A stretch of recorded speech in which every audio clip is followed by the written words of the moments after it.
Chair, I welcome this injection of funds, and I believe will help our young students and when they are to lessen their financial burden. Now, if they're doing a research degree, now these are full-time degrees, they have to pay a tuition fee and then they have to pay for their own livelihood. And many of them are already at an age where they may be married, so they have to support their family as well. So this is a heavy burden. So when they are doing a research degree, it's possible that they can get some sort of studentship by working as a TA, for example, teaching assistant, but then the income is meager. And they have to work through a rather substantial period of time before they can achieve their master's or PhD degrees.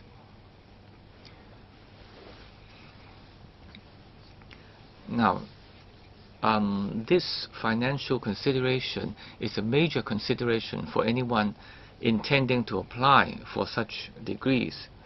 And that's why we are seeing a drop in the number of local students plummeting to 20% only.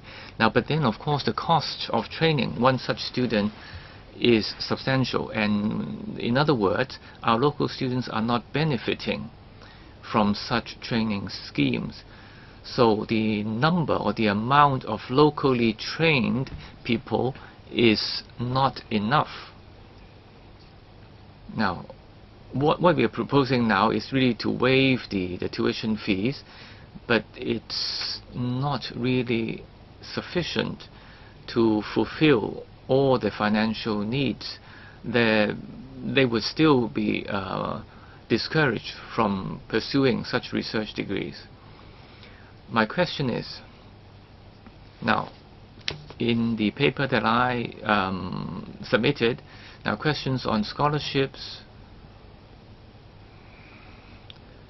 or the future career development opportunities, will there be any such reviews, and will there be further suggestions to help them? Now, if we just stop here, I believe the help is really very limited. Mr. Yang, please. Will there be further incentives? Chair. Now, obviously, we want to attract more such research students, especially local students, doing research degrees.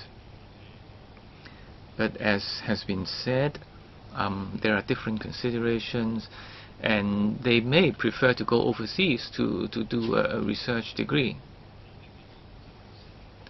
Now, at the moment, the waiver of the tuition fees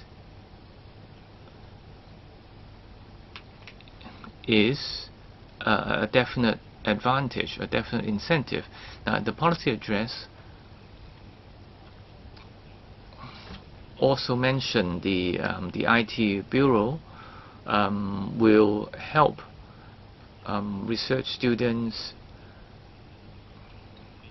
in finding work upon graduation, and there will also be some sort of subsidy. Now, we also have scholarships for PhD students, and this is ongoing. Now, there are various factors. Students' own career plans, and that's somewhat subjective. So we are already taking a step forward. Now, obviously, we can continue and review after a while, but we do not have a quota or number in mind or a ceiling in mind.